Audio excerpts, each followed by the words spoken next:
All right. Shall we start now? All right. A very good afternoon to all of you. I hope you are all doing well and enjoying the sunny weather outside.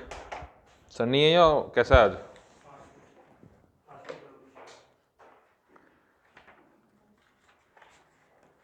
बहुत सही बच्चे. So today our discussion is going on to the next heading as defense.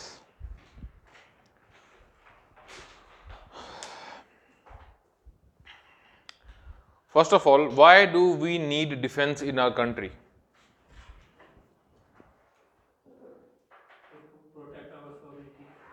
Good. To protect our next. Public order is just like police वाला function ना, law and order. उसमें defence क्या करेगा? Projection of power. हाँ? National interest या national security? Security of the state ना? Next, in order to maintain integrity, ठीक है, develop our relations based on some rational, ठीक है, और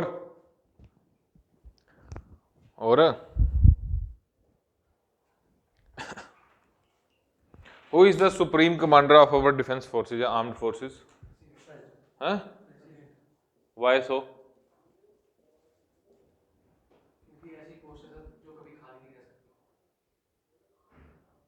एक ऐसी पोस्ट है जो कभी खाली, प्रेसिडेंट एक ऐसी पोस्ट जो कभी खाली नहीं रह सकती. Why so? सर अगर प्रेसिडेंट नहीं होगा तो उसी टाइम पे वाइस प्रेसिडेंट बन जाएगा. पीएम जो है वो कभी भी चेंज हो सकता है. तो वो भी तो एक पोस्ट रहेगी. मतलब प्रेसिडेंट की सीट कभी खाली नहीं रहती है. प्राइम मिनिस्टर की खाली रहती है क्या? कैसे? सर पार्टी सरकार गिर गई, सरकार गिर गई तो सर पीएम तो फट गया. तो जब तक इलेक्शन हो, जब तक या जब तक प्रेसिडेंट जो है देखिएगा किसको बनाना है, कौन सी पार्टी बनानी है, मतलब कौन सी पार्टी की मेजोरिटी है, तब तक यहाँ पे अगर प्रेसिडेंट को कुछ हो जाएगा वाइस प्रेसिडेंट बन सकता है. और अगर वाइस प्रेसिडेंट को कुछ हो गया तो सुप्रीम कोर्ट का जज बन सकता है. जज या सीजीआई CGI? ठीक है, मतलब ये एक तो परमानेंट पोजीशन है यू आर टॉकिंग अबाउट. हाँ, then why we gave the command of defence forces to the president like supreme commander? एक तो परमानेंट है, ठीक है, और दूसरी डायमेंशन क्या है? रिपब्लिक हेड है. वो क्या होता है?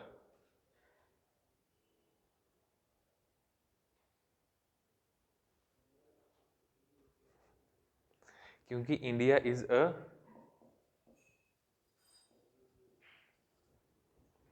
डेमोक्रेसी, ठीक है, तो हमारी जो डिफेंस की कमांड है वो भी एक डेमोक्रेटिकली इलेक्टेड पर्सन के हाथ में होनी चाहिए. समझ रहे हो? That's why he is the supreme commander of the defence forces. Administrative control किसके पास है डिफेंस का? Who have the administrative control? उसके लिए हमने क्या बना रखा है? Ministry of defence. Who is the minister of defence right now? Rajnath Singh. Who was the first lady defense minister of India? Nirmala Sitharaman. अभी सामने वही दिख रही है तो वही है, बाकी तो कभी पैदा हुई नहीं. I told you so many times, the heart broken.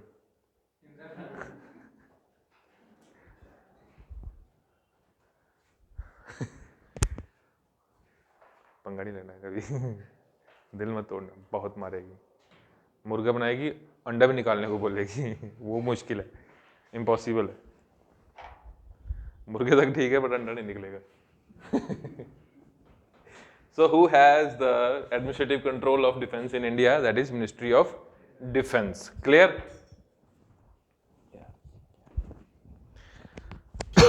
इसमें डिपार्टमेंट्स कौन कौन से हैं मिनिस्ट्री ऑफ डिफेंस में? First is department of defence. Various departments under Ministry of Defense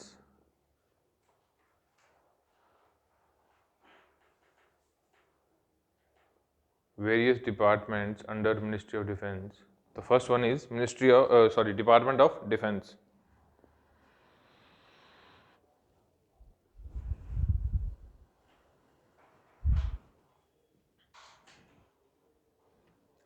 ये क्या देखता है? डिफेंस के स्टाफ, पेंशन, उनका सारा रेगुलराइजेशन, कंटोनमेंट बोर्ड्स की सारी बजट पॉलिसी, ये सब चीज़ें देखता है। नेक्स्ट है department of defence production. Department of defence production ये देखता है इंडिजिनाइजेशन, ठीक है, डिफेंस प्रोडक्शन एंड इंडिजिनाइजेशन।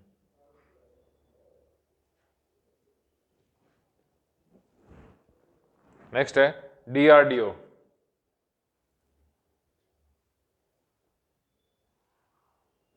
1958 में एस्टेब्लिश की गई थी।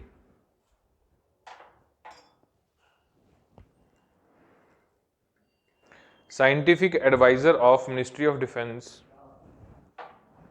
Scientific adviser of ministry of defence is the secretary of DRDO.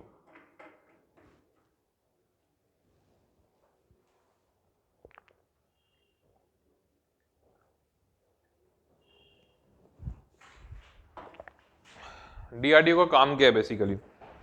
इसको एम्यूनिशन से लेकर मटेरियल तक सब कुछ बनाना होता है। यूनिफॉर्म मान लो, यूनिफॉर्म ऐसी क्रिएट करनी है जो थोड़ी सी कैमोफ्लेज हो सके, इजिली आइडेंटिफाइबल ना हो, तो वो काम भी कौन कर रहा है? DRDO, because it is research and development organisation, ठीक है। तो डिफेंस की जितनी भी डिमांड्स हैं वो सारी की सारी कौन पूरी करेगा? DRDO इन इंडिया, बिकॉज इसके पास रिसर्च की मैंडेट है। क्लियर? तो लिखिए क्या क्या किस किस में डील करता है ये? Aeronautics,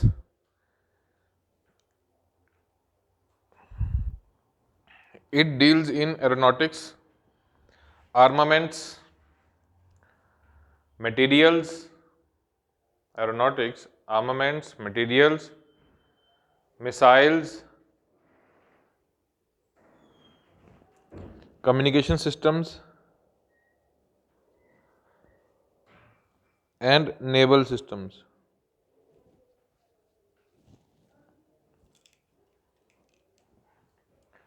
It fulfills 55% of our needs. Defence की 55% नीड्स ये पूरी करता है।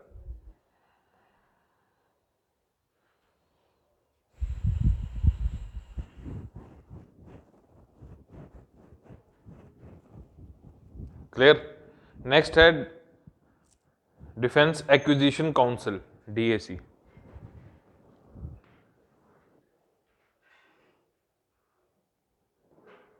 डिफेंस एक्विजिशन काउंसिल,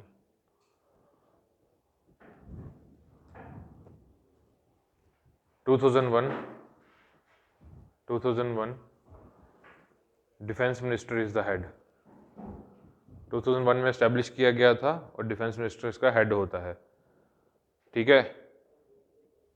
इसका काम क्या है? Acquisition council. बेसिकली आपने वो मूवी देखी होगी रुस्तम, क्या देखा उसमें मूवी में आपने?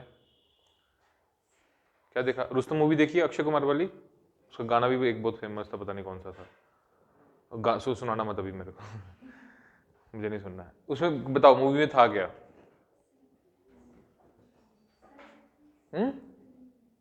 वारशीट थी एक पुरानी वाली, हाँ, उसमें सर ये खरीदनी थी, पता नहीं उसमें चेंजेस करनी थी, हाँ, हाँ। उसके लिए वो उसको एग्रीमेंट में ली गई। मोटी मोटी बात बताओ, उसमें करप्शन थी, करप्शन दिखाई गई थी, ठीक है। तो उस करप्शन को रोकने के लिए ही क्या बनाया गया है? Defence acquisition council. ये प्रमोट करता है क्या? Transparency in defence contracts. Are you clear here? All right, thank you so much. And next department is department of military affairs. It is very important department, department of military affairs. इसका head कौन होगा? एक secretary, जो कि कौन होगा ultimately? Chief of defence staff, CDS। समझ आया? Chief of defence staff. Who is current chief of defence staff? वो कौन था जो मर गया था हेलीकॉप्टर में? हाँ, उसके बारे में पता है, क्योंकि वो नहीं है दुनिया में। जो है दुनिया में उसके बारे में नहीं पता। हाँ, ऐसे कुछ है। Very good.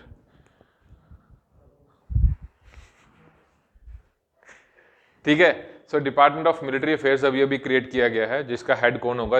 वो CDS होगा। अब now see it's very like complication here कि एक सिविल मतलब एक आर्मी की पोस्ट को हमने CDS किसका बंदा होता है?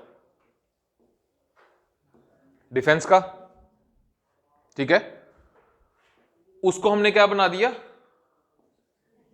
Of department of military affairs. एक आर्मी के बंदे को हमने एक सिविलियन पोस्ट दे दिया। Are you getting here? You getting my point? Old students, पिछले साल भी मैंने आपको ये लिंकेज समझाई थी। सेक्रेटरी कौन होता है? ब्यूरोक्रेट। ब्यूरोक्रेट कौन होता है? जो UPSC क्लियर करता है, आप जैसे। ठीक है, अब आपकी पोस्ट आपकी पोस्ट किसके पास दे दी? डिफेंस वाले को। वाई? वो दो तरह के काम करेगा। एक तो वो काम करेगा as a CDS, chief of defence staff. दूसरा काम करेगा वो as a bureaucrat in the department of military affairs under ministry of defence. Why so?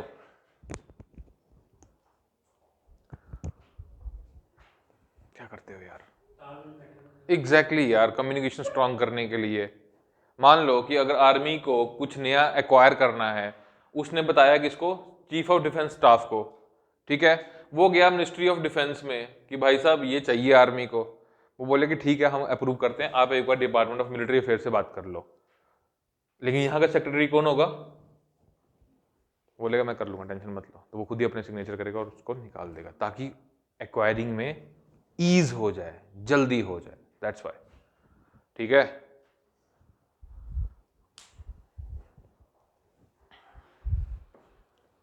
Next लिखिए आप IGMDP, integrated guided missile development programme. IGMDP,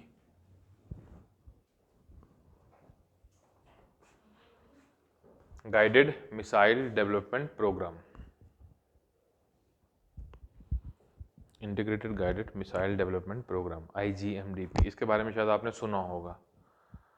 क्या हुआ था कि बांग्लादेश से जंग मतलब बांग्लादेश बनाने के बाद पाकिस्तान से हमारा एक परमानेंट फ्रंट खुल गया था, क्योंकि हमने पाकिस्तान के एक हिस्से को काट के एक अलग देश बना दिया था। उसके बाद हमें कॉन्टिन्यूस थ्रेट मिलते रहे पाकिस्तान की तरफ से। और ये 80s का टाइम एक ऐसा टाइम था जिस टाइम पे हमारी कंट्री जो है वो पॉलिटिकली थोड़ी सी अनस्टेबल चल रही थी। और उस टाइम पे Indira Gandhi ji was at power again. ठीक है, after the fall of that Janata party government. ठीक, उस टाइम पे एक शख्स, क्या नाम था? APJ, पूरा नाम क्या है? चलो थैंक यू, कुछ तो इन्होंने बोला कि हमें इंडिया को क्या चाहिए? खुद का बैलिस्टिक मिसाइल प्रोग्राम बनाना है हमने। ठीक है, इन्होंने आइडिया दिया कि हमें क्या करना है? IGMDP, integrated guided missile development programme. Integrated का मतलब क्या है यहां पे? Multi layer. वो क्या होता है? बहुत सारे फंक्शंस होंगे। किसमें? मिसाइल में। कैसे फंक्शन होते हैं मिसाइल में? देखो सर, अभी हम बात कर रहे हैं ओवरऑल मिसाइल की, बीच में नहीं जाना है, ऊपर की बात करो। मिसाइल कैसे कैसे टाइप के होते हैं? सबसे इंटीग्रेटेड मतलब कि मिसाइल बनानी है surface to surface, surface to air, air to surface और एयर टू एयर। समझ आई? उन्होंने बोला कि हमें बैलिस्टिक मिसाइल बनानी है। ठीक है, और हम सब पे काम करेंगे एक ही साथ। ठीक है, टेक्नोलॉजी सबकी सेम होगी। चाहिए कौन सी हमें? बैलिस्टिक मिसाइल चाहिए, लेकिन चाहिए हर एक टाइप की, surface to surface, surface to air, air to air, air to surface. समझ आया? ठीक है, तो ये हमें बनानी है। उन्होंने तो मैडम ने अप्रूवल दे दिया। मैडम उस टाइम वैसे भी बड़े फ्रोशियस मूड में चल रही थी, और वेरी नेक्स्ट ईयर उनका असैसिनेशन हो जाता है 1984 में, है ना। 1984 में असैसिनेशन हो जाता है इंदिरा गांधी का, नहीं पता आपको? ओए क्या मतलब, क्या हो गया आपको? ठीक हो आप? कब हुआ असैसिनेशन? इंटरनेशनल रिलेशन नहीं पढ़े तुम लोगों ने?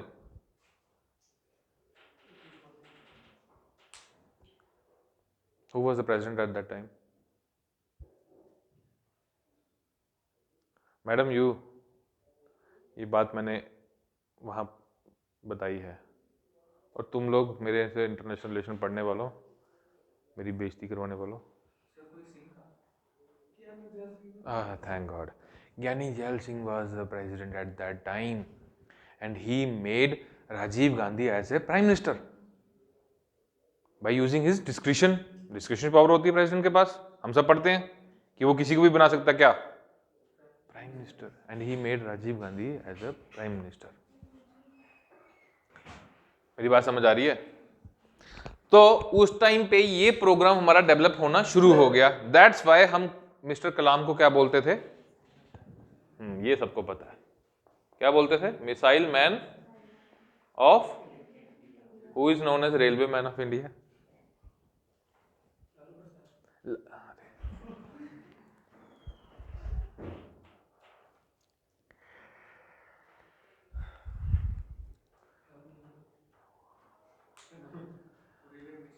एग्जैक्टली.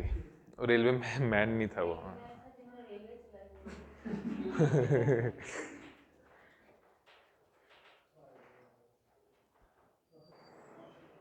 अरे उन्होंने केरला इलेक्शंस में बीजेपी की तरफ से पैरवाई की थी यार, कैसे भूल सकते हो आप?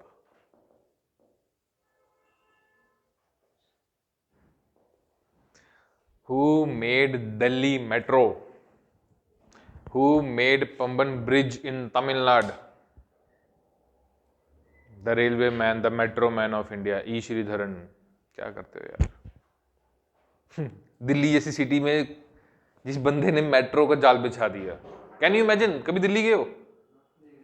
जाओ, इतने से एरिया में मुझे लगता है 500 बंदा रहता होगा वहां पे, छोटे छोटे घर हैं, और वहां जैसे एरिया में इसने मेट्रो बिछा दी. ओनली वन थिंग ही डिमांडेड फ्रॉम द गवर्नमेंट कि मुझे पॉलिटिकल इंटरफेरेंस नहीं चाहिए. ना एमएलए कुछ बोलेगा, ना एमएलसी कुछ बोलेगा, कोई नहीं मेरे काम में आएगा. गवर्नमेंट सेड कि ओके डन, तुम्हारे काम में कोई नहीं आएगा, जो आएगा तुम हमें बताना, हम उसकी ऐसी तैसी करेंगे. इसने फ्री माइंड होके काम किया.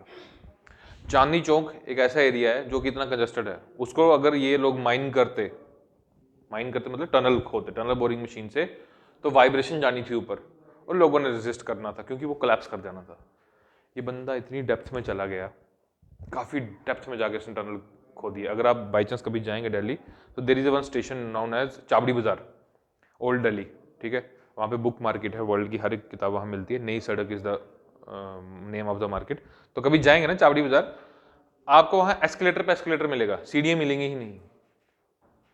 और वो 24 घंटे रन करते हैं क्योंकि वो इतनी डेप्थ में है. आप अगर ऊपर आना है आपको मेट्रो स्टेशन पे, तो आपको एस्केलेटर से जाना पड़ेगा, स्टेयर्स आपको नहीं, क्योंकि आप थक जाएंगे, इतनी डेप्थ में है वो, ठीक है. तो ही मेड दैट पॉसिबल. इसने पता ही नहीं लगने दिया लोगों को कि नीचे कुछ टनल वगैरह खोदी जा रही है. इतनी डेप्थ में था, वाइब्रेशन फील ही नहीं हुई लोगों को. ऊपर निकलेंगे तो आपको समझ ही नहीं आएगा कि अच्छा यहाँ मेट्रो कैसे बना दिया इसने. That's why he is called as railway man of India और मेट्रो मैन ऑफ इंडिया. कौन सी सिटी के पास सबसे पहले मेट्रो आई थी? Which city in India has like first time experienced the metro? Of course, exactly. उसके स्पेलिंग कुछ ऐसे हैं.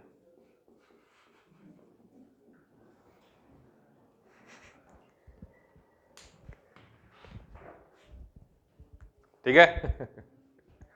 क्या करते हो यार?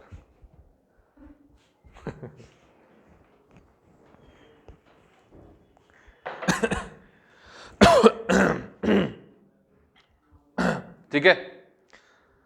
तो ये था integrated guided missile development programme, ठीक है. बैलिस्टिक मिसाइल क्या होती है बताओ?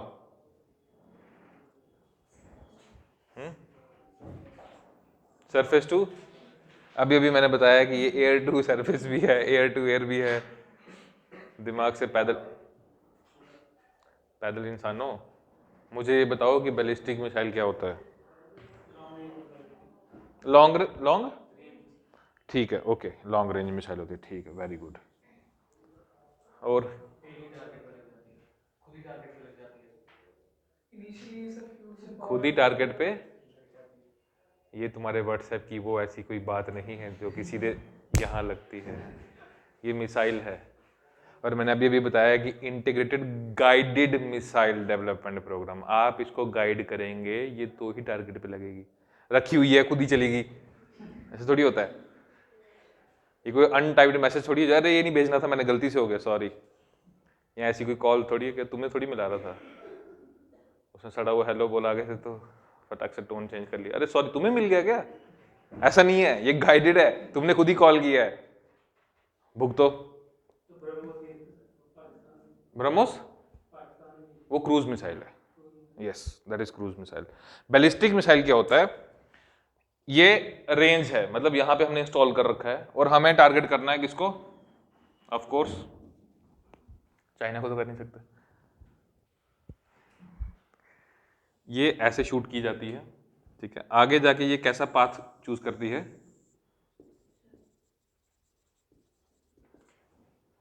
पैराबोलिक पाथ चूज करती है, ठीक है। वो क्लियर है? That is why it is being used for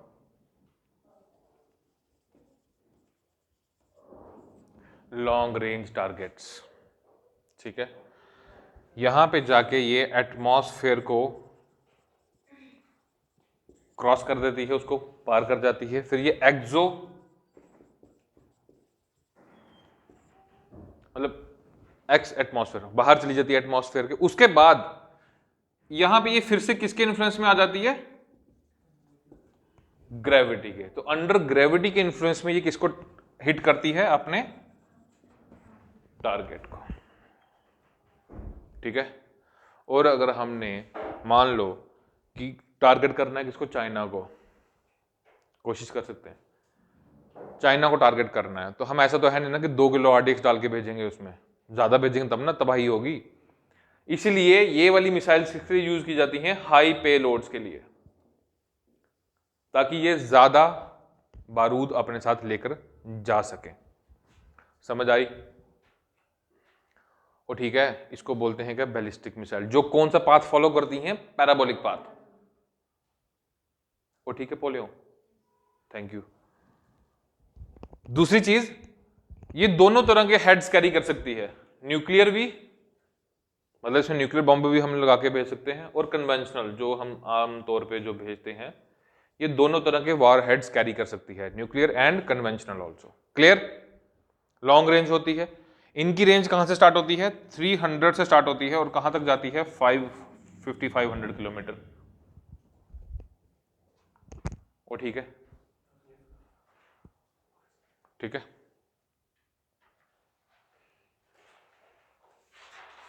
तो इंडिया ने ये प्रोग्राम कब शुरू किया? 1983, याद रखना, इंदिरा गांधी के असैसिनेशन से ठीक 1 साल पहले, ठीक है। और इस प्रोग्राम की सारी मिसाइल्स हमने कब तैयार कर ली? 2007 तक। डॉक्टर एपीजे अब्दुल कलाम को प्रेसिडेंट बनाया था इंडियन गवर्नमेंट ने, कब बनाया था? सर 2002 तो है ही, मतलब 2002 से 2002 से 5 ऐसा ही कुछ था। किनके कहने पे बनाया गया था? ही वॉज टोटली साइंटिस्ट बंदा ना, वो क्या करेगा सर प्रेसिडेंट बन के? But who insisted him to be a president of India?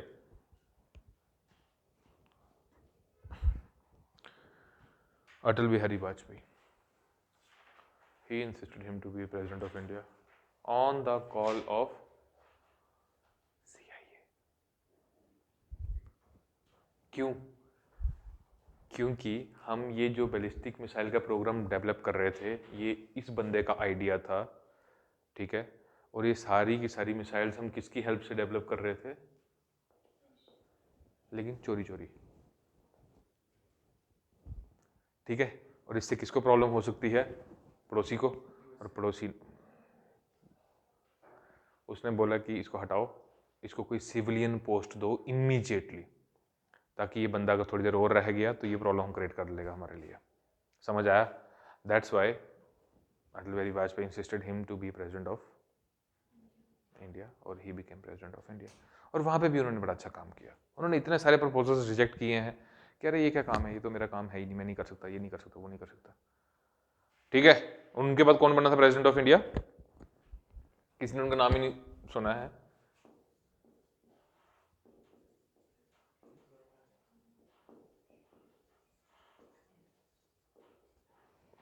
ये जब कहीं टूर पे जाते थे पूरा परिवार ले जाते थे साथ में सरकार इनका परिवार का खर्चा उठा रही थी। और उसके बाद कौन बना?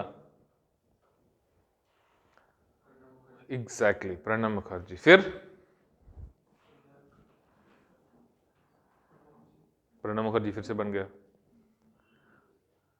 उसके बाद अभी जो गए कोविंद, रामनाथ कोविंद। और अभी कौन है? द्रौपदी मुर्मू। वेरी गुड, ठीक है, बहुत अच्छे बच्चे हो आप। बैलिस्टिक मिसाइल का समझ आ गया आपको? इसमें से हमने कौन कौन सी मिसाइल्स डेवलप की हैं? अग्नि सीरीज की, पृथ्वी, प्रहार, त्रिशूल। मैं लिखवाऊंगा, वेट करो। ठीक है, अग्नि में टोटल कितनी कितनी मिसाइल्स हमने डेवलप की हैं? 5। अग्नि 1, अग्नि 2, अग्नि 3, अग्नि 4, अग्नि 5। ठीक है, उसमें से जो अग्नि 5 है ना वो इंपॉर्टेंट है। क्यों? क्योंकि ये सबसे पहली चीज न्यूक्लियर कैपेबल है। ओके, न्यूक्लियर कैपेबल है। दूसरी चीज ये क्या है? ICBM, inter continental ballistic missile. नहीं समझ आया? अभी समझाता हूं। ये जो 5500 किलोमीटर की रेंज है ना, 5500 किलोमीटर यहां से क्या होगा? कोई और कंट्री होगी, काफी दूर है 5500 किलोमीटर। तो डेफिनेटली कितने कॉन्टिनेंट्स हैं टोटल हमारे पास? तो जो अगर हमें यूएस को अटैक करना है, फर्ज कर लो, तो वो कौन से कॉन्टिनेंट में है? नॉर्थ अमेरिका में। टारगेट हमें क्या करना है? यूएस को, कंट्री को। कौन से कॉन्टिनेंट में है? नॉर्थ अमेरिका में। हमारा कौन सा कॉन्टिनेंट है? एशिया। एशिया से कहां जाएगी मिसाइल हमारी? That's why inter continental ballistic missile, इसकी रेंज कितनी होगी हमारी? 5500 किलोमीटर के आसपास, 5000 से लेकर 5500 किलोमीटर, यहां तक ये टारगेट कर सकती है।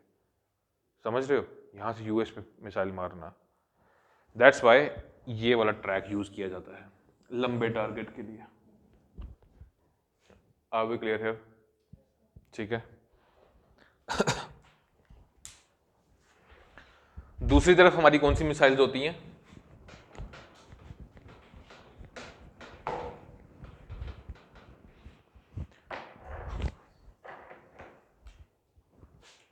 यार ये क्या है? ये उसको बोल दूसरा मार्कर दे।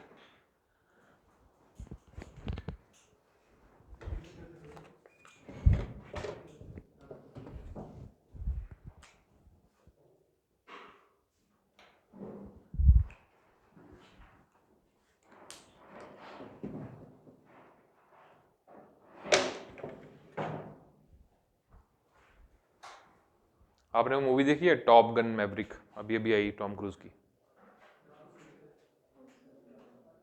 उसमें मिसाइल्स का अच्छा खासा वो दिखाया हुआ है। देखा करो, कुछ ऐसी मूवीज हैं जो देखनी चाहिए आपको। फर्जी एक वेब सीरीज आई है नई, अमेजॉन प्राइम पे, शाहिद कपूर की है। देखो उसको, उसमें काउंटरफिट करेंसी का बारे में बताया गया है, कैसे इंडिया के लिए वो एक मैनेज था, कैसे हमने 2000 नोट्स को सप्लाई से बाहर निकाला।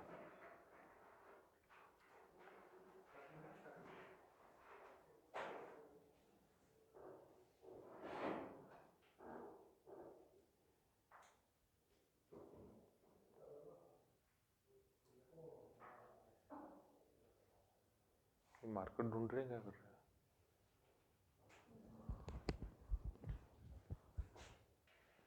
ओके, ठीक है।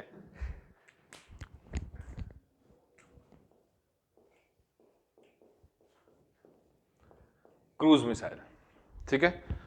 इसका क्या होता है? ये लॉन्च पैड है, यहां से इसे रिलीज की, उसके बाद ये वाला पाथ फॉलो करती है। Don't follow like parabolic path, ठीक है। बैलिस्टिक मिसाइल में जहां हमने टारगेट को सेट किया हुआ है, ये वैसा ही पाथ फॉलो करेगा। ठीक है, पैराबोलिक पाथ फॉलो करेगा लेकिन एक ही डायरेक्शन में। इसका क्या होता है, इसका पाथ ऐसे ऐसे ऐसे ऐसे ऐसे मूव कर सकता है। क्यों? क्योंकि ये किसको सेंस करती है, ये थर्मल कैपेसिटी को सेंस करती है। आपने कभी वो वॉर प्लेन्स वाली मूवी देखी होगी, उसमें जहाज के पीछे मिसाइल लगा होता है, ठीक है, वो क्या करते हैं, वो फ्लेयर्स छोड़ते हैं, बहुत सारे पटाखे छोड़ते हैं, ताकि वो मिसाइल क्या करे, टेम्परेचर को कहीं और सेंस करे, और फिर वो उसके साथ जाके टकरा के फट जाती है, तो जहाज बच जाता है। ठीक है, तो ये किसको सेंस करती है, इसमें थर्मो सेंसर लगे होते हैं, टेम्परेचर को सेंस करती करती उसके पीछे पीछे पीछे पीछे भागती है। ठीक है, सबसे बड़ी चीज ये किस लिए होती है, शॉर्ट रेंज के लिए। हार्डली इनकी कैपेसिटी 200 से 300 किलोमीटर की होती है, वहां तक ये रन कर सकती हैं, उसके बाद नहीं। ठीक है,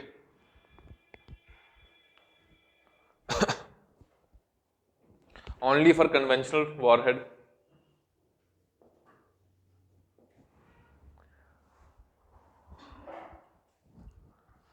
ठीक है, एग्जाम्पल है ब्रह्मोस। क्रूज मिसाइल का एग्जाम्पल क्या है, ब्रह्मोस। ब्रह्मोस जो टाइप था ये दो कंट्रीज के बीच में था, कौन कौन सी, रशिया प्लस, ठीक है, इन दोनों ने मिलकर एक कंपनी बनाई, उसका नाम क्या था,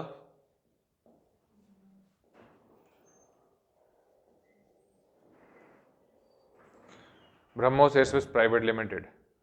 ठीक है, और अब ये कंपनी जो है फिलीपींस और बाकी कंट्रीज के साथ अपनी डीलिंग कर रही है और उनको क्या बेच रही है, ब्रह्मोस मिसाइल। ये सबसे बड़ा एग्जांपल किस चीज का है, आत्मनिर्भरता का, आत्मनिर्भरता का, सेल्फ रिलायंस। एक ब्रह्मपुत्र रिवर का नाम जोड़ा हुआ, दूसरा मास्कोवा रिवर, और यहां पे कौन सी है, ब्रह्मपुत्र रिवर। इन दोनों के नाम जोड़ के क्या क्या नाम है, ब्रह्मोस मिसाइल। ठीक है, ये क्रूज मिसाइल है। इसमें कर सकते हैं शायद, न्यूक्लियर कर सकते हैं इसमें, मैंने भी कहीं पढ़ा था यार, सही कह रहा तू, शायद कर सकते हैं। इसका भी दूसरा वर्जन डेवलप किया है ना न्यूक्लियर वाला, हाँ उसमें शायद कर सकते हैं। मैं फिर भी चेक करके आपको बता दूंगा। Are we clear here?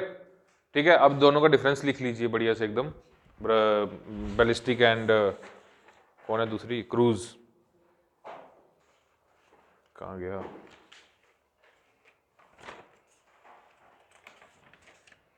Yes ballistic में लिखिए आप, बैलिस्टिक में लिखिए first point, it depends upon gravity to reach its target. It depends upon gravity to reach its target.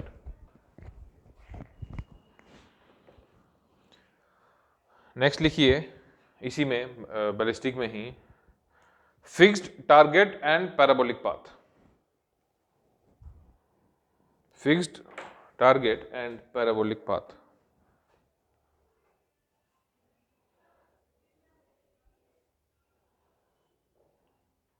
Next लिखिए, it can move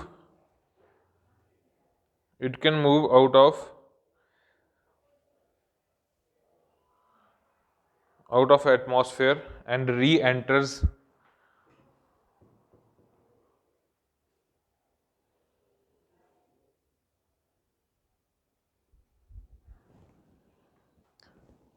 it has low precision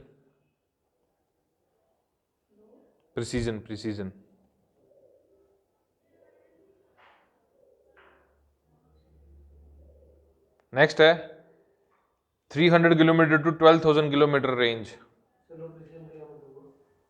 low precision का मतलब होता है कि जो इसका स्पेसिफिक टारगेट होता है ना, ये उसको कभी कभी मिस भी कर सकती है, क्योंकि दूर के टारगेट होते हैं ना इसके।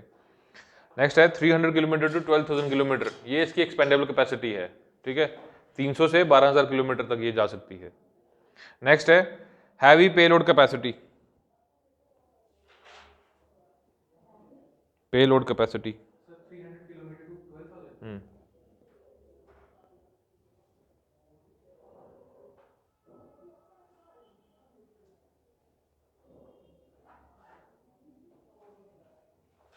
Next, developed primarily to carry nuclear warheads.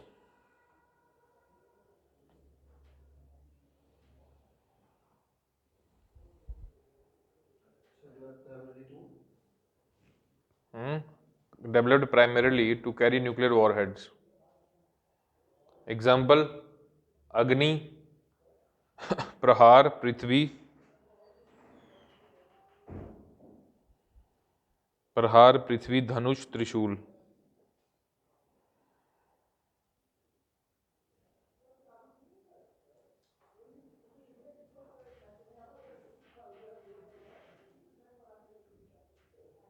नहीं यार, न्यूक्लियर नहीं है इसमें। तुमने वो पढ़ा होगा कि इसको अब हर उस पे प्लेटफॉर्म पे वो कर लिया, डिप्लॉय कर लिया है, लैंड, सी और एयर पे। न्यूक्लियर नहीं है। नेक्स्ट, इस तरफ लिखिए cruise. Self propelled till reached its target. Self propelled till reached its target. What is the meaning of self propelled till reached its target? Ballistic वाली तो ग्रेविटी के इन्फ्लुएंस में टारगेट पे हिट करती है, तो एटमॉस्फेयर से बाहर जाती ही नहीं है, तो इसके पीछे एक इंजन लगाते हैं, इसके पीछे आग निकल रही होती है, रैमजेट इंजन, स्क्रैमजेट इंजन। हाँ। Next, it can hit moving target and has no fixed path. It can hit moving target and has no fixed path.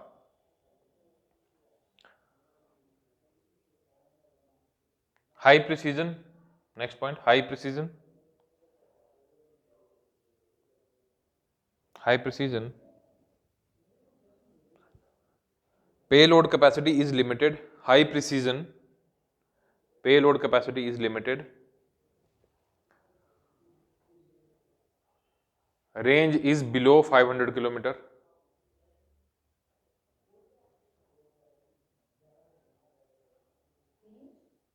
Below 500 kilometer. And carry conventional warheads. Carry conventional warheads. Example, BrahMos. ठीक है। अब इसी में जैसे आपने ये division बनाया हुआ ना ऐसे करके, इधर क्रूज इधर ब्रह्मोस लिख रहे हैं, अब यहीं पे एक नेक्स्ट हेडिंग दे दीजिए, टाइप्स ऑफ बैलिस्टिक मिसाइल, ऐसे करके।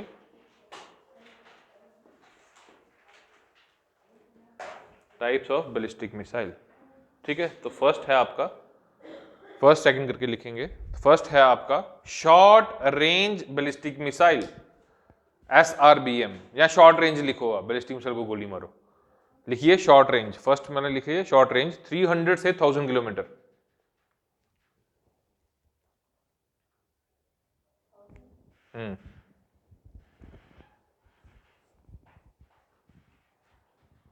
MRBM, medium range ballistic missile, 1000 से 3500 किलोमीटर।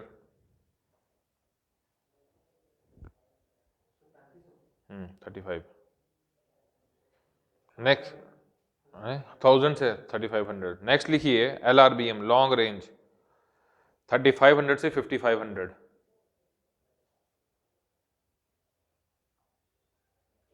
हाँ जी, और लास्ट वाली है ICBM, inter continental ballistic missile, जिसकी रेंज होती है 5500 से above. ICBM, inter continental ballistic missile. ठीक है, अब इधर लिखिए types of cruise missile. Types of cruise missile. First लिखिए हाइपरसोनिक।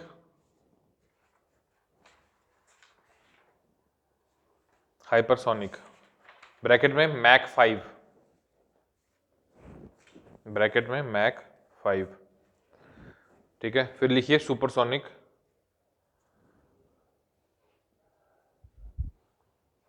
सुपरसोनिक मैक 2 से 3। फिर लिखिए सबसोनिक मैक 0.8।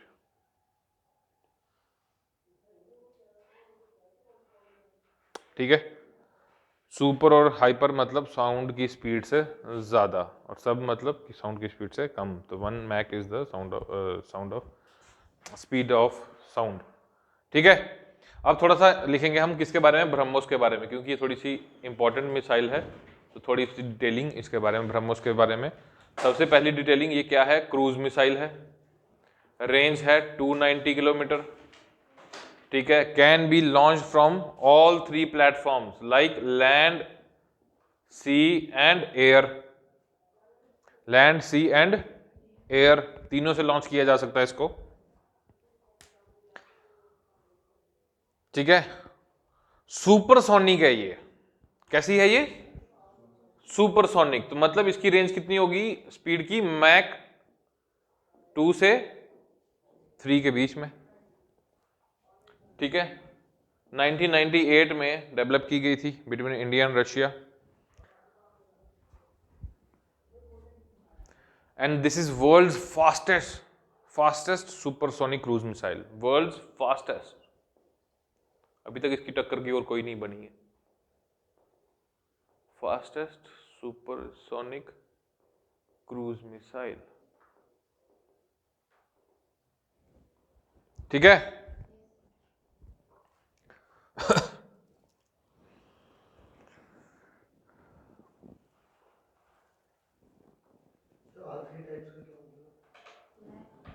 अरे तीनों तरह के लॉन्च पैड से लॉन्च किया जा सकता है इसको। लैंड से मतलब इसको ट्रक के पीछे लगा के भी लॉन्च किया जा सकता है, सी का मतलब कि इसको सबमरीन या शिप पे लगा के लॉन्च किया जा सकता है, और तीसरा है जहाज। ठीक है, जहाज में भी इसको लगा के लॉन्च किया जा सकता है। इसमें प्रोपल्शन जो इसकी स्टेज होती है, मतलब इसको इंजन की जो इसकी स्टेज होती है जहां से इसको फ्यूल मिलता है, वो 2 तरह की 2 स्टेज मॉडल है ये। पहली स्टेज में कौन सा फ्यूल यूज किया जाता है, सॉलिड फ्यूल। दूसरी में लिक्विड फ्यूल यूज किया जाता है। ठीक है, सॉलिड फ्यूल यूज किया जाता है, लिक्विड फ्यूल यूज किया जाता है रैमजेट इंजन में। अभी बताता हूं रैमजेट इंजन क्या होता है। रैमजेट इंजन में यूज किया जाता है। ठीक है,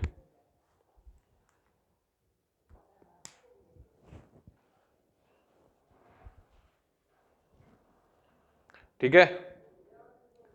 अभी इंडिया जो है वो ब्रह्मोस 2 पे काम कर रहा है। ठीक है, India is developing BrahMos 2 missile. उसमें और इसमें क्या फर्क होगा, इसकी रेंज मैंने कितनी बताई, 290 किलोमीटर, उसकी रेंज बियॉन्ड 500 होगी, पहली चीज। दूसरी चीज उसमें क्या फर्क है, वो कैसी होगी, हाइपरसोनिक। अभी तक हमने कौन सी डेवलप की है, वर्ल्ड की फास्टेस्ट सुपरसोनिक। तो इसकी स्पीड कितनी चली जाएगी फिर, मैक 5। ठीक है, तो इस पे काम चल रहा है ब्रह्मोस 2 पे, अभी बनी नहीं है ये। वो क्लियर है, थैंक यू। अभी बात करेंगे propulsion system of missiles. Propulsion system of missiles,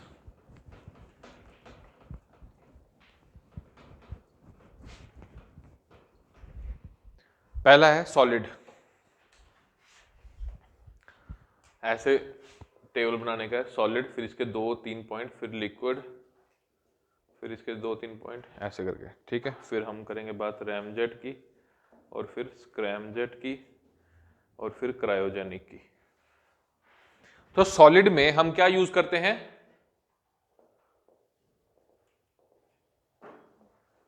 aluminium powder. और सॉलिड फ्यूल को कैरी करना इज वेरी इजी, और ये इजीली बर्न हो जाता है बड़ी जल्दी से। ठीक है, इजीली बर्न हो जाता है, और इससे स्पीड भी जल्दी एक्वायर की जा सकती है। ठीक है, लिक्विड में हम क्या यूज करते हैं, लिक्विड हाइड्रोकार्बन्स, किसी भी कॉम्बिनेशन में जो कि बेस्ट होगा।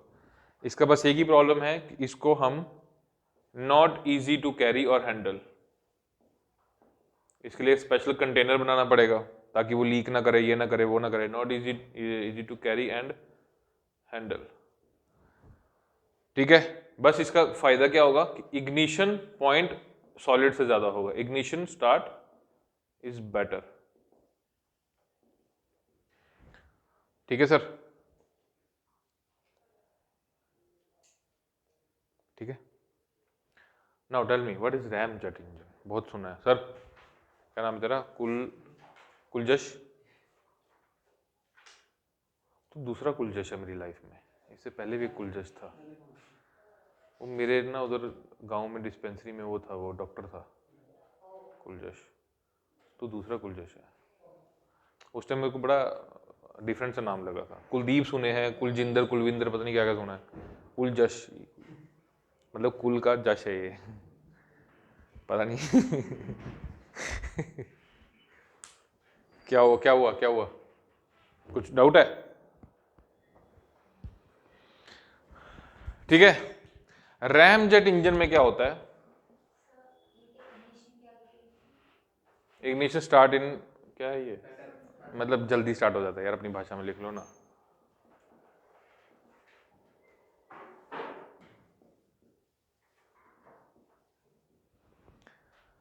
रैम जेट इंजन में क्या होता है, इसका सिंपल फिलॉसफी ये है कि इन दोनों फ्यूल्स को कैरी करने में एक सबसे बड़ी प्रोसेस है कि हमें एक्चुअली करना क्या है, कंबशन करनी है। और आग लगाने के लिए क्या चाहिए होता है? चिंगारी। चिंगारी कहाँ जलती है? जहाँ पे क्या होती है? Oxygen, air. ठीक है, तो हमें इन दोनों फ्यूल्स में क्या करना पड़ता है? एयर को या ऑक्सीजन को भी क्या करना पड़ता है? साथ में कैरी करना पड़ता है ऑक्सीजन कंटेनर्स को। ठीक है, इस इंजन में क्या होगा, हमें क्या नहीं कैरी करना पड़ेगा, तो फिर ये जलेगा कैसे? ये जलेगा कैसे? एटमॉस्फेरिक एयर से। समझ आया? आपका जहाज रैमजेट इंजन के साथ उड़ रहा है, तो वो जो बाहर हवा है ना, उसी में से वो घसीट लेगा किसको? एयर को या ऑक्सीजन को, और अपने कंबशन को स्टार्ट करेगा। Fuel injected and ignited. Clear है? So it is kind of air breathing engine. ये एयर को ब्रीद करता है। ठीक है, एयर ब्रीदिंग इंजन। ठीक है,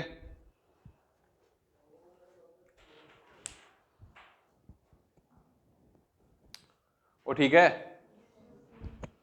अब यहां पे ये देखो, ये क्या है? स्क्रैम जेट, रैम जेट तो समझ आ गया आपको। तो इसमें क्या होगा, अब देखो ध्यान से सुनो मेरी बात। अब ये एटमॉस्फेरिक एयर को अंदर ले रहा है। ठीक है, हमारा प्लेन उड़ रहा है, उसमें कुछ हमें ऐसे इनलेट्स देने पड़ेंगे कि जिससे वो क्या करे, एयर को अंदर इनहेल कर सके। It is kind of air breathing engine. ठीक है, ये एयर ब्रीद करते करते इसकी स्पीड क्या हो जाएगी? कम हो जाएगी डेफिनेटली। हमें इसकी स्पीड बढ़ानी है। उसके लिए हमने क्या किया, एक नया इंजन बनाया जिसको क्या बोला गया? Supersonic combustion ramjet engine. मतलब ये प्रिंसिपल यही रहेगा, एयर ब्रीदिंग इंजन ही रहेगा। ये भी बाहर से ऑक्सीजन ही लेगा, लेकिन अब ये कितनी स्पीड पे भागेगा? सुपरसोनिक स्पीड पे भागेगा। उस इंजन को क्या बोलते हैं? स्क्रैमजेट। Clear, nothing else. वो मेरी बात समझ रहे हो? ठीक है,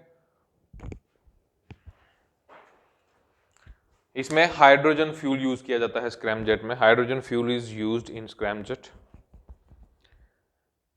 India is fourth in scramjet engine technology.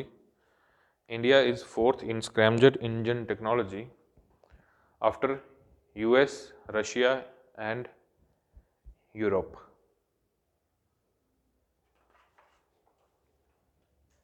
ठीक है, ठीक है। नेक्स्ट है cryogenic. What is cryogenic?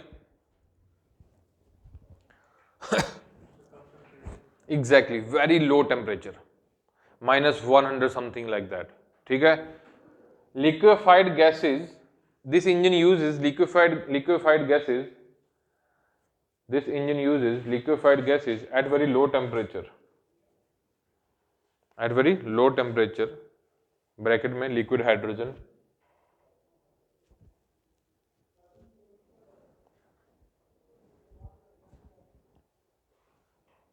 No air intake is required in this technology. No air intake is required in this technology.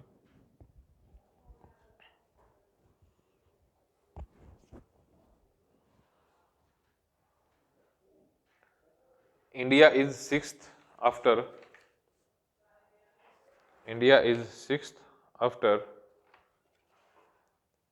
US, Russia, China, Japan, France.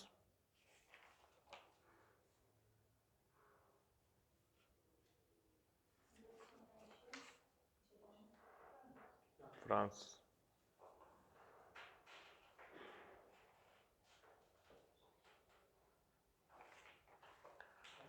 है।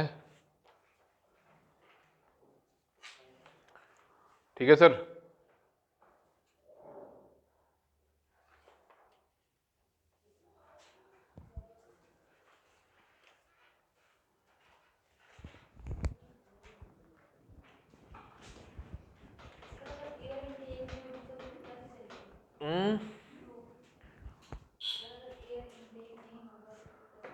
Liquid hydrogen use किया जा रहा है उसमें, उसको अंदर ही इग्निशन मिलेगा। इतने कम टेम्परेचर पे आपकी एयर जो है वो इग्नाइट नहीं कर सकती, -100 समथिंग लाइक दैट, फ्रीज हो जाएगा ना।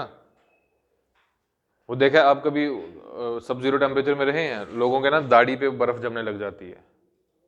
वो बर्फ बाहर से थोड़ी ना आ रही है, वो जो आप इनहेल एक्सेल कर रहे हैं ना, तो उसी में से मॉइस्चर जो है वो जम रहा है, तो -1.73 पे पॉसिबल नहीं है। नेक्स्ट है, ये वर्ड अक्सर आप सुन, इसने ब्लैक इंक डाल दी है इसमें, सुना है कभी ये वर्ड? अक्सर न्यूज़पेपर में या कहीं भी आता है, stealth technology. What is this stealth technology? Carbon fibre use होते हैं शायद, रडार को टेक्नोलॉजी। एग्जैक्टली।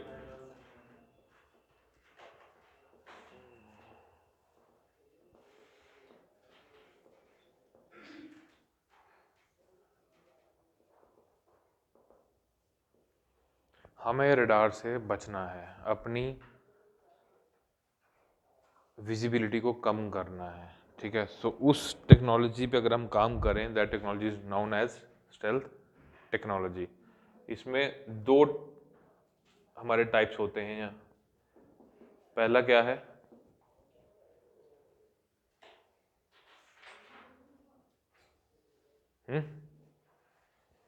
पहला क्या है, हमें क्या यूज करना है?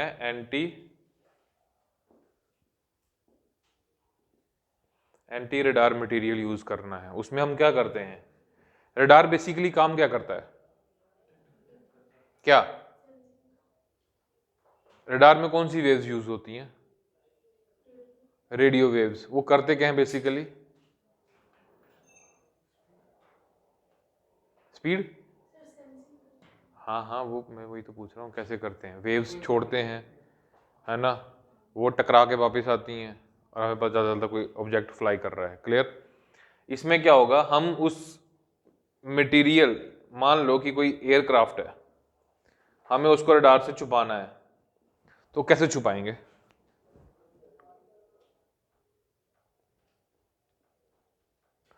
उस एयरक्राफ्ट पे हम क्या करेंगे, उसके जो एजेस होंगे उनको हम क्या करेंगे? पेंट करेंगे। वाई? इस पेंट पे जब रडार या रेडियो वेव्स आएंगी तो ये पेंट उनको क्या करेगा? एब्जॉर्ब करेगा और हीट हो जाएगा, ठीक है। हम रेडियो वेव्स को क्या चाहिए, वो बेस स्टेशन पे वापस जानी चाहिए ताकि डिटेक्ट करके, वो नहीं होगा यहाँ पे। तो ये एक तरीका है बचने का, ठीक है, जिसको हम स्टेल्थ टेक्नोलॉजी में काउंट करते हैं। दूसरा तरीका क्या है, वो लिखिए आपका, किधर गया? Yes, non metallic air frame. Non metallic air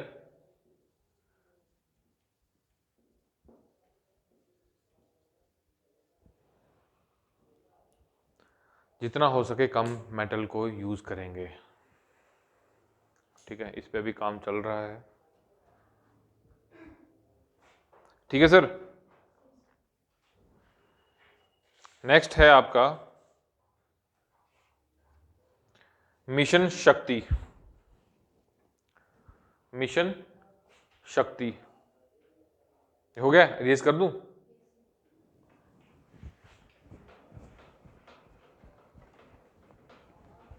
mission शक्ति, इंडियाज फर्स्ट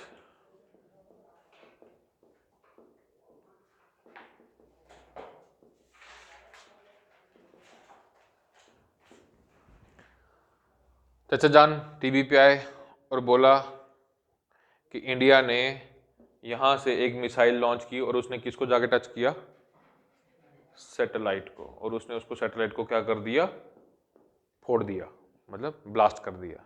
ठीक है, तो ये भी हमने अचीव कर लिया है एंटी सैटेलाइट कैपेबिलिटी। कल को अगर कोई दूसरी कंट्री की सैटेलाइट हम पे आके सर्वेलेंस कर रही होगी तो हम उसको ब्लास्ट कर सकते हैं। और ये कहाँ की जाती है, लो अर्थ ऑर्बिट में। इसमें एक ही कंसर्न है, दैट इज स्पेस डेब्रिस। ठीक है, तो उस मिशन का नाम था मिशन शक्ति। ठीक है, यूएस, रशिया और चाइना ने अभी तक किया है, India is the fourth one. हाँ जी, डेब्रिस, डेब्रिस, डेब्रिस समझते हो? नहीं, उनको पूछ रहा हूं, बताओ उसको।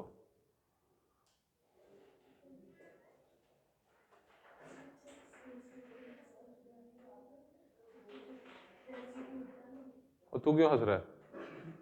तेरे को पता क्या होता है डेब्रिस?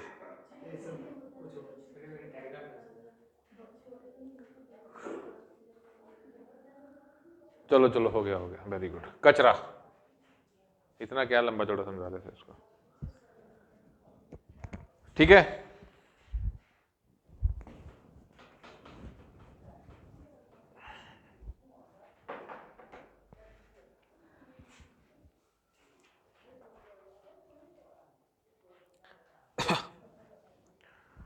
नेक्स्ट है हमारे पास nuclear triad. Nuclear triad, TRIAD, nuclear triad. ठीक है, हमारी 3 विंग्स हैं आर्म डिफेंस फोर्सेस की। पहली है आर्मी, नेवी और इन तीनों के पास अब न्यूक्लियर अटैक करने की क्षमता है, उसको हम क्या बोलते हैं, न्यूक्लियर ट्रायड। ठीक है, आर्मी किससे लॉन्च कर सकती है, नेवी किससे लॉन्च कर सकती है, एयरफोर्स किससे लॉन्च कर सकती है, वो लिख लीजिए फटाफट। लैंड बेस्ड है अग्नि सीरीज, अग्नि सीरीज।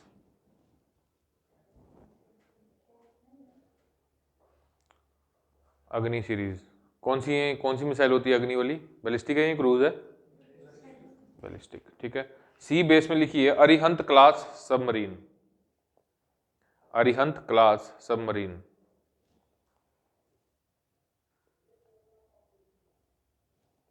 और एयर से लिखिए MiG-27 ETC, एयर बेस में लिखिए MiG-27 ETC, मिग ETC। ठीक है, नेक्स्ट लिखिए nuclear doctrine, nuclear doctrine. India ने सबसे पहला न्यूक्लियर एक्सप्लोजन कब किया था? 19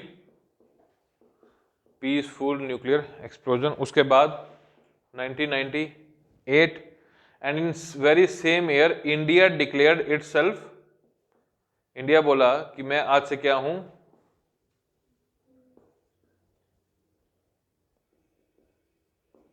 न्यूक्लियर वेपन स्टेट। और वेरी नेक्स्ट ईयर हमारी कंट्री की एक जंग होती है, कारगिल। ठीक है, तो 1998 में हमने अपने आप को डिक्लेयर किया था क्या, न्यूक्लियर वेपन स्टेट। एंड 2003 में हमने क्या लॉन्च की, अपनी न्यूक्लियर डॉक्ट्रिन, कि हम अपने न्यूक्लियर वेपन्स के बारे में क्या सोचते हैं। पहली चीज हमने क्या बोली, नो फर्स्ट यूज पॉलिसी, कि हम पहले इस्तेमाल नहीं करेंगे। ठीक है, दूसरी चीज इन्होंने क्या बोली कि अगर हम पे अटैक हुआ तो हम क्या करेंगे, मैसिव रिटेलिएशन, फिर हम छोड़ेंगे नहीं। ठीक है, तीसरी चीज इन्होंने क्या बोली,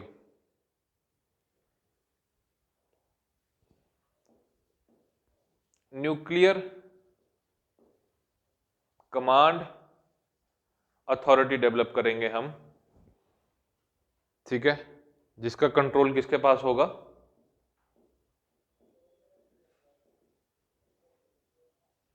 सिविलियन लीडरशिप के पास। क्योंकि इंडिया इज नॉट अ रोग nation, India is a democratic nation.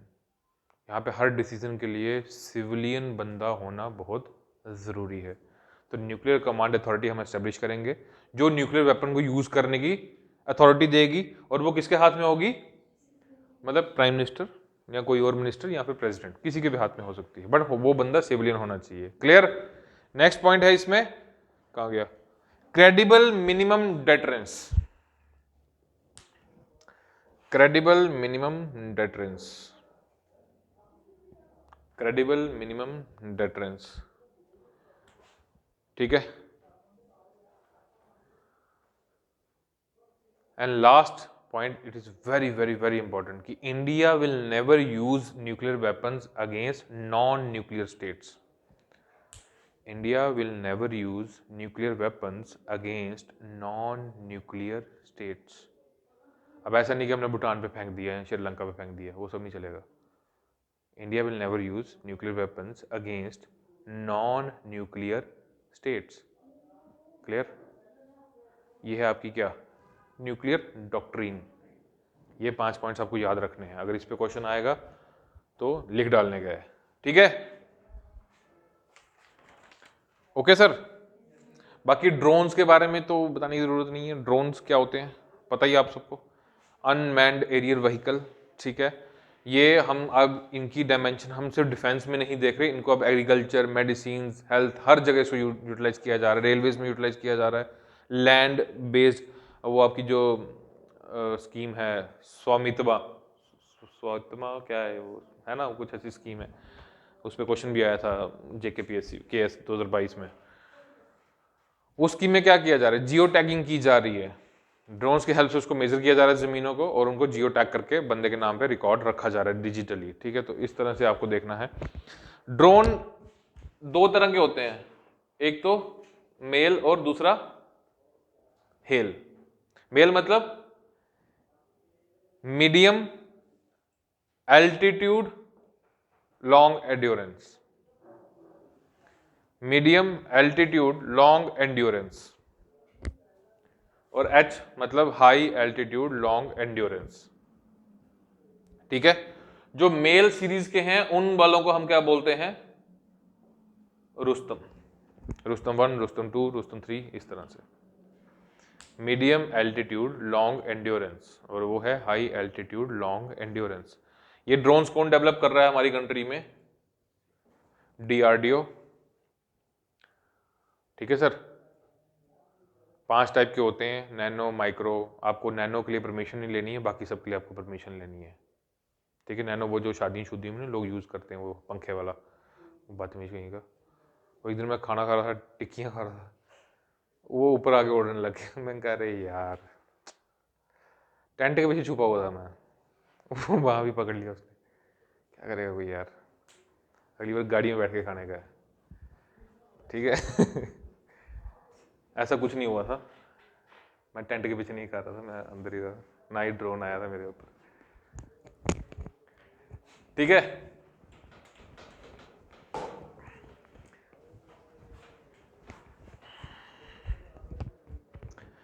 Next लिखिए, एयर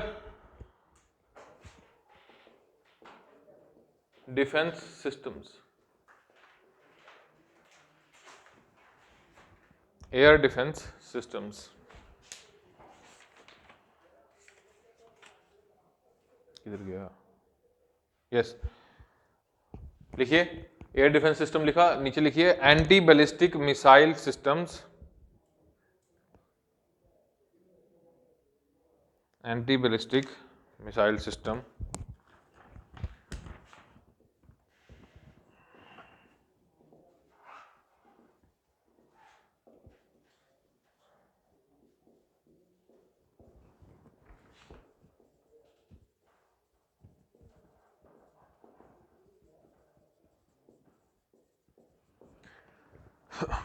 आपने आयरन डोम का नाम सुना होगा, इजराइल का है ना? नहीं सुना है? तो ऐसे ऐसे क्या कर रहे हो? ये आपका इंडिया है, ठीक है। हमें क्या करना है? हमने अभी मिसाइल्स की बात की, हमने बात की कि हम चाइना पे गिराएंगे या हम उस पे गिराएंगे, लेकिन हम पे भी तो कोई गिरा सकता है, हमने वो तो कभी सोचा ही नहीं। तो इसीलिए हम इन मिसाइल से बचने के लिए क्या लगाते हैं अपनी कंट्री में,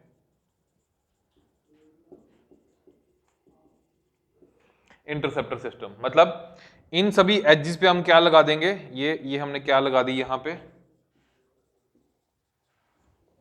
रडार्स। ठीक है, मान लो पाकिस्तान ने मिसाइल मारी, कहां पे, मुंबई पे, ठीक है, यहां पे रडार लगे, रडार ने डिटेक्ट कर ली है मिसाइल की, ओ भाई साहब मिसाइल आ रही है, मिसाइल आ रही है, ठीक है, यहीं पे हमारा एक बेस स्टेशन होगा उसी रडार के आसपास, वो क्या लॉन्च कर देगा, इंटरसेप्टर मिसाइल, वो यहां से लॉन्च कर देगा क्या, इंटरसेप्टर मिसाइल, और वो इसको यहीं पे जाके टकराएगी और वहीं पे फट जाएगी। इसको क्या बोलते हैं, एयर डिफेंस या anti ballistic missile defence systems. ये दो तरह के हैं हमारे पास अभी फिलहाल जो हमने खुद, एक है पृथ्वी एयर डिफेंस, दूसरा है एडवांस्ड एयर डिफेंस। ठीक है, ये बात क्लियर हुई।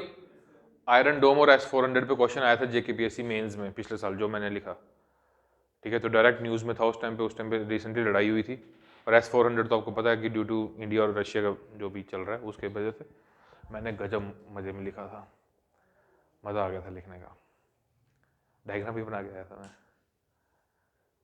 ठीक है, सो पृथ्वी एयर डिफेंस, और इसके बीच में लाइन लगाओ और जल्दी से लिखो।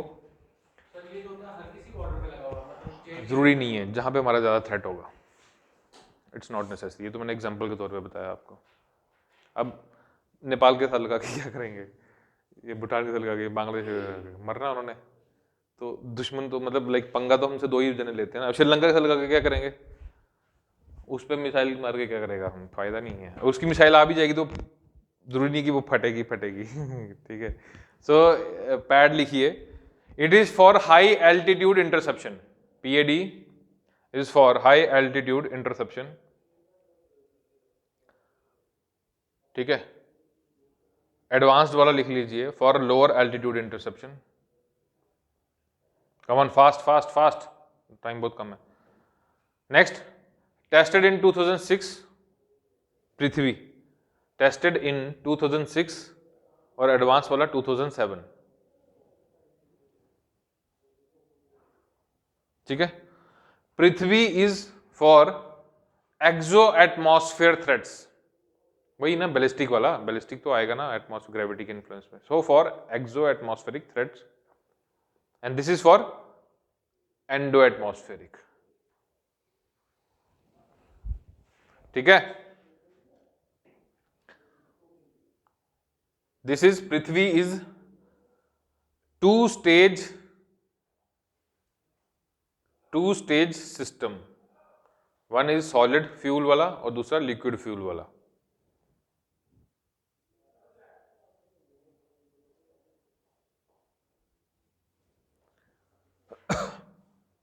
और वो है सिंगल स्टेज ओनली सॉलिड।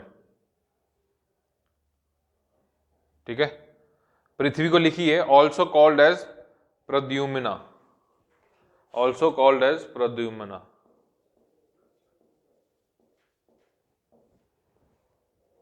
वो ठीक है,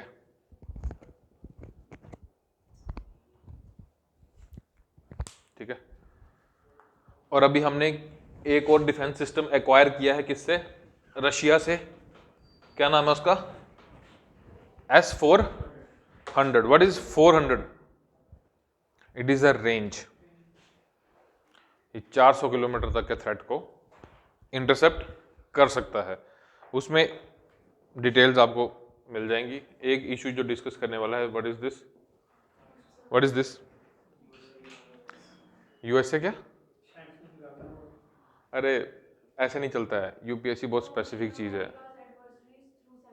क्या बात है, पिछले साल पढ़ा है इसने, countering American adversaries through sanctions act. ठीक है, इसका कहने का मतलब है कि अगर आप हमारे दुश्मनों से कुछ खरीदेंगे या उनके साथ डील करेंगे तो हम आप पे क्या लगा देंगे, सैंक्शंस।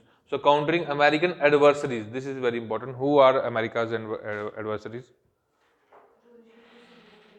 अरे नहीं, एडवर्सरी मतलब उसके दुश्मन, वो किस किस को दुश्मन मानता है अपना, रशिया,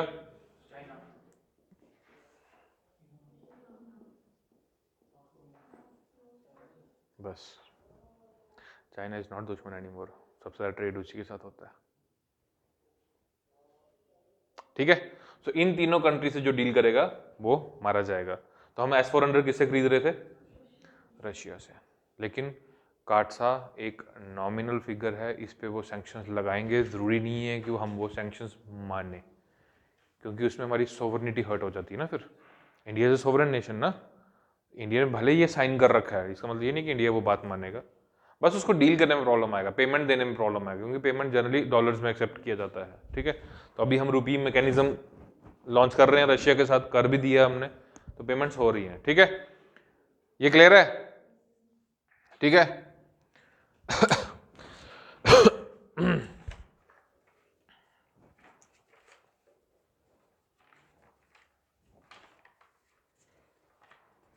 थोड़ा सा रह गया, इसको कल हम करेंगे। अभी छोटा सा एक इशू है, वो डिस्कस कर लेते हैं विद इन 5 मिनट्स।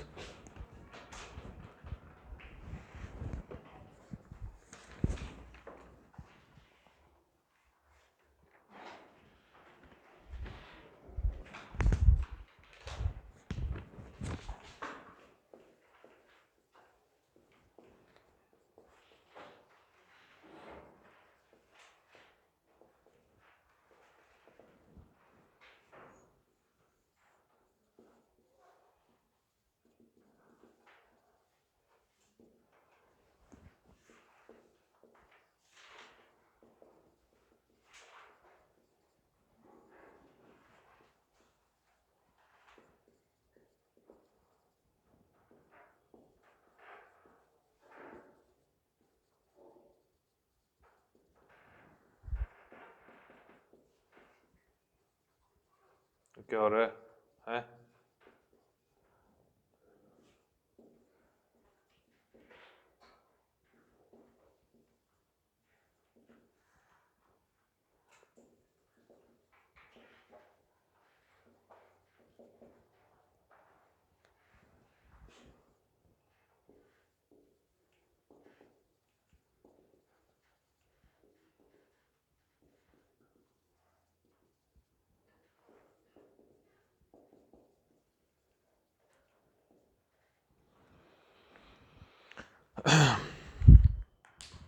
इंडिया ने 2007 में ये रियलाइज़ किया कि हमारी एयरफोर्स में जो जहाज़ हैं वो काफ़ी पुराने हो चुके हैं, और हम सारी से टेक्नोलॉजी किससे लेके बैठे हैं? रशिया से, और रशिया की टेक्नोलॉजी अब ऑब्सोलीट होती जा रही है।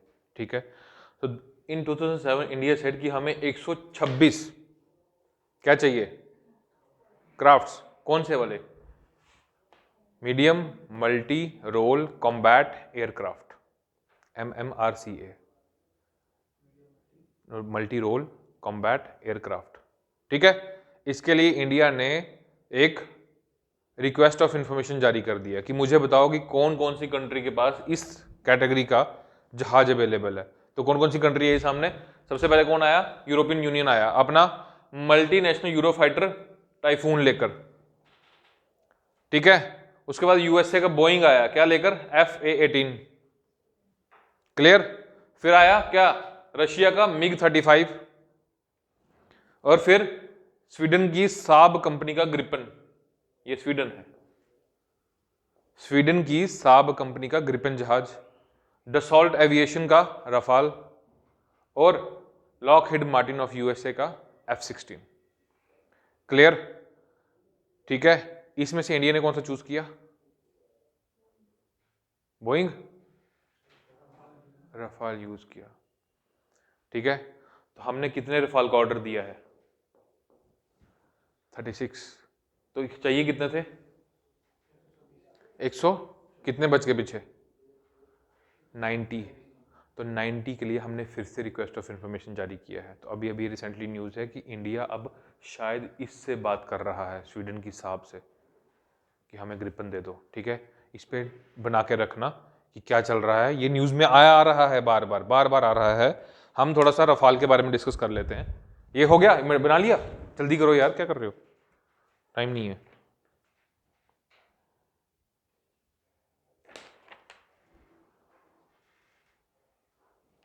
हो गया?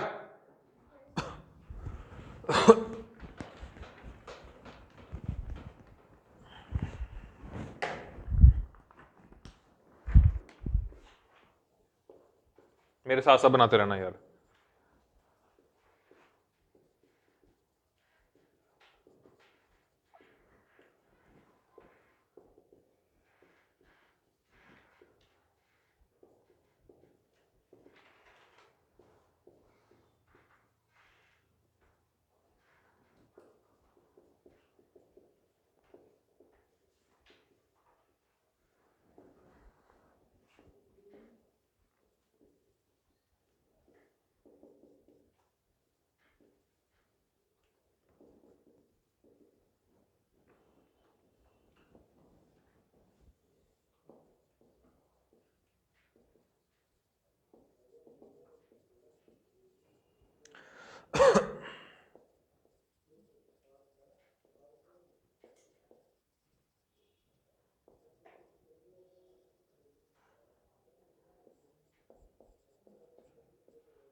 हो गया, वो उस वाली साइड मिटा दूं?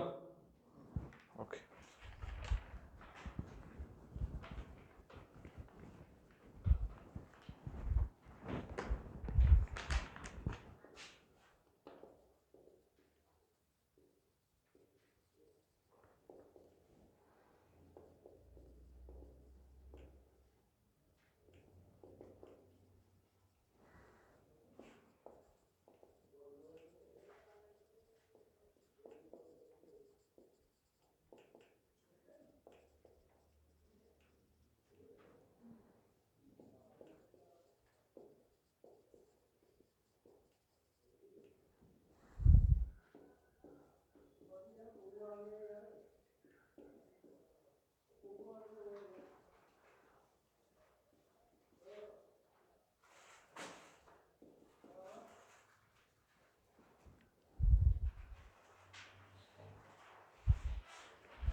Battle proven in Libya and Mali. Mali वो वाला नहीं, दूसरा वाला कंट्री है ये।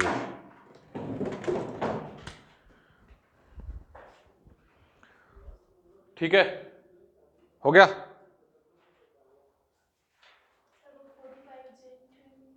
4.5 generation twin engine omni role. 4.5 generation twin engine omni role.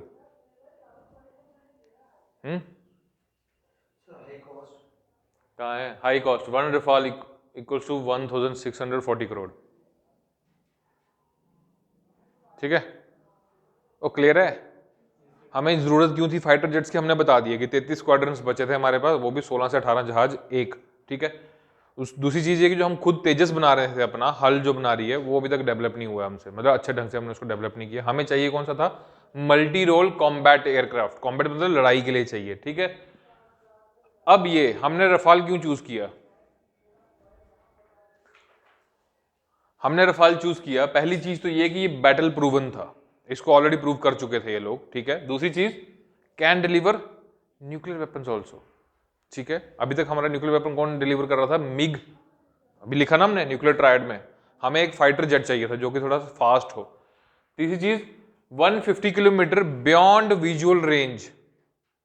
कौन सी मिसाइल है इसके पास? Meteor, air to air missile. समझ रहे हो? ठीक है, बियॉन्ड विजुअल रेंज, जो हमें नहीं भी दिखता उसके वहां तक भी ये टारगेट कर सकती है। दूसरी चीज 4.5 generation twin engine omni role, fast delivery थी। डसॉल्ट एविएशन ने काफी फास्ट हमें ये प्रोवाइड किया। एंड एज ओवर F-16 ऑफ पाकिस्तान। F-16 कहाँ यूज किया गया था? अभी अभी बालाकोट में, जब उन्होंने हमारा मिग गिराया था, वो क्या नाम था उसका कैप्टन का? अभिनंदन वर्धमान। तो वो F-16 था उनके पास, जो यूएस ने दिया हुआ है। ठीक है, डिसएडवांटेज क्या है? हमें 126 चाहिए थे क्या एयरक्राफ्ट, अभी हमने देखा, लेकिन हम कितने एक्वायर कर रहे हैं? 36, वो भी हाई कॉस्ट पे। किधर गया ये? ठीक है, लॉजिस्टिकल इशू। और सबसे बड़ा issue, know make in India और एनी टेक्नोलॉजी ट्रांसफर। ये आपने लिखना है पेपर में, ये होता है वैलिड क्रिटिसिज्म। ठीक है, बाकी इसकी कंट्रोवर्सी क्या थी, कॉन्स्पिरेसी क्या थी, वो मैं आपसे कल डिस्कस करूंगा। ठीक है, कल हम इसको मैं 10 मिनट में कवर कर लेंगे। डिफेंस हमारा ऑलरेडी कंप्लीट है, जो बेसिक्स थे वो हमने कवर कर लिए हैं। बाकी नाम में कुछ नहीं रखा है, वो आप खुद देख लेना, इतना तरस खाओ मेरे पे। ठीक है, और कल हम बायोटेक्नोलॉजी कवर करेंगे।